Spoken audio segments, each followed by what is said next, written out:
Hello guys, this is Shivani. Welcome to my channel. आज day 2 है हमारे स्ट्रेटजी फॉलो करने का।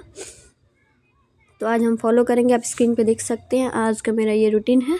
आज मैं ये सब करूँगी और यहाँ पे आप देख सकते हैं आज 30 तारीख हो गया, जैसे कि हमारे पास टाइम बहुत कम है, इसलिए थोड़ा करना पड़ेगा। यहाँ पे आप देख सकते हैं पॉलिटिकल साइंस का मैं नोट्स पढ़ रही हूँ। PYQ 2025 के जो मेरे पास नहीं था तो मैंने फ़ोन से देखा है, और यहाँ पे पॉलिटिकल साइंस का नोट्स पढ़ रही हूँ, क्योंकि नोट्स बाद में हेल्प करते हैं। मेरा शॉर्ट्स नोट मैंने खुद ये पॉलिटिकल साइंस के नोट्स है जो मैं एजुकेशन बाबा से जो मैं बैच परचेज की थी तो वहाँ से बनाई थी, तो काफ़ी हेल्पफुल है। अच्छे नोट्स हैं। मैं चैप्टर बाई चैप्टर पढ़ूँगी तो समझ में आ जाएगा, मुझे बुक पढ़ने की ज़रूरत नहीं पड़ेगी। इतना तो है इस नोट्स में। मैं लाइन बाई लाइन पढ़ी हूँ अच्छे से, चैप्टर बाई चैप्टर 2 या 3 चैप्टर कंप्लीट किए हूँ, क्योंकि ज़्यादा पढ़ने का मन नहीं किया, बट फिर भी तो एग्ज़ाम है तो करना ही पड़ेगा, क्योंकि टाइम नहीं है, क्योंकि टाइम अब बहुत कम है तो करना ही पड़ेगा, इसलिए की हूँ। चैप्टर 1, 2, 3 या 4 तक शायद की हूँ, उसके बाद मैं छोड़ दी हूँ क्योंकि मन नहीं किया है। उसके बाद मैं ज्योग्राफी पे आई हूँ।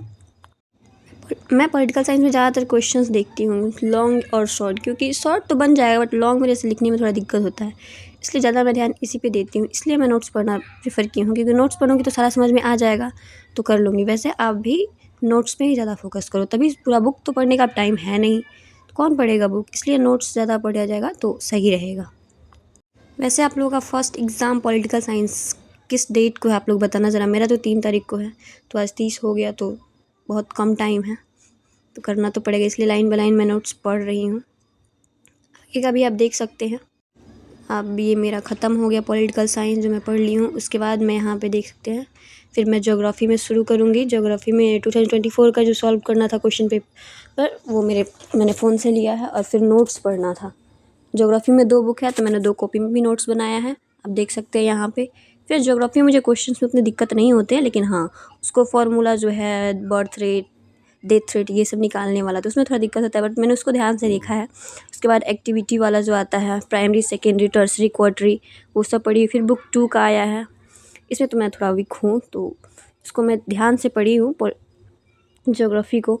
2024 वाला पेपर मैं फ़ोन से ही देख के की हूँ। उसमें उसका ऑब्जेक्टिव से बनाई, सब्जेक्टिव्स नहीं बनाई हूँ, क्योंकि ऑब्जेक्टिव पे अभी ज़्यादा फोकस रहेगा, क्योंकि 100 ऑब्जेक्टिव रहते तो हो जाएगा। यहाँ पे मैं फिर हिंदी का शुरू करूँगी। हिंदी में नोट्स, तो मैंने नोट्स दिशा ऑनलाइन क्लासेस से ही लिया था, वहाँ पे देख सकते हैं आप, यहाँ पे पढ़ रही हूँ। और फिर PYQ 2024 का जो मैं की हूँ, उसका सब्जेक्टिव और ऑब्जेक्टिव दोनों की हूँ। यहाँ पे आप देख सकते हैं हिंदी का, और पोएम था पढ़ना 4, 5, 6 जो मैं की हूँ, 4, 5, 6। हिंदी में ज़्यादातर सारांश पढ़ना ज़रूरी होता है, क्योंकि उससे अगर आप सारांश पढ़ ले रहे हो तो वहाँ पे आपको सब समझ में आ जाएगा।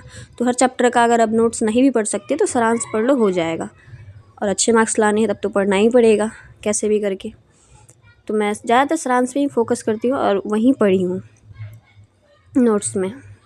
फिर हिंदी के बाद इंग्लिश में मेरा था 5, 6, 7, 8, 9, 10 पोएम को ख़त्म करने का, तो मैंने वो भी किया। आप देख सकते हैं चैप्टर हिंदी अभी मेरा चल रहा है 5 चैप्टर, तो मैं की हूँ। फिर मेरा यहाँ हिंदी ख़त्म हो गया, उसके बाद मैं इंग्लिश शुरू की हूँ। इंग्लिश में 5, 6, 7, 8, 9, 10 पोएम पढ़ना था, और PYQ 2025 का बनाना था, जो मैं बनाई हूँ। और फिर यहाँ पे पोएम्स को मैं रीड की हूँ नोट्स के थ्रू। क्वेश्चंस इसमें था ऑब्जेक्टिव, वो भी मैं बनाई हूँ, और इसका समरी भी पढ़ी हूँ। समरी पढ़ना ज़्यादातर अच्छा होता है, उससे समझ में आ जाता है पूरा बुक, और लिखने का भी आइडिया हो जाता है कि हाँ कैसे लिखना है। समरी में पूरा होता है, डेट ऑफ बर्थ, कब मरे, वो सब होता है, तो आराम से पढ़ के हो जाता है समरी। और समरी तो बिहार बोर्ड में पूछता भी है लिखने के लिए, तो इसमें सबसे ज़्यादा इंपॉर्टेंट होता है राइटर्स का नेम और चैप्टर का नाम, क्योंकि इसमें मैच द फॉलोइंग 10 नंबर का आता है। यहाँ पे आप देख सकते हैं इंग्लिश मेरा अच्छा है, तो मैं थोड़ा तेज़ी में पढ़ लेती हूँ। उसके बाद यहाँ पे था ज्योग्राफी में पढ़ना नोट्स, और EVRS क्लासेस का लेक्चर, जो लेक्चर मैं बाद में देखी हूँ, लेकिन हाँ नोट्स आप लोगों के सामने पढ़ी हूँ। आप देख सकते हैं यहाँ पे जो मैं खुद से बनाई थी नोट्स, वो सब मैं पढ़ी हूँ। अच्छा, आप सब नोटिस कर रहे हो कि मेरा टेबल इतना खाली खाली क्यों है, क्योंकि मैं उतना दीवार पे वो सब लगाना सही नहीं लगता, थोड़ा कचरा सा लगने लगता है। और वैसे भी ये मेरा रूम भी नहीं है, तो इसलिए मैं इसको ज़्यादा उतना वो यूज़ नहीं करती। तो यहाँ पे देख सकते हैं आज का मेरा होमवर्क डन हुआ। Thank you so much for watching, like and subscribe, bye all of you.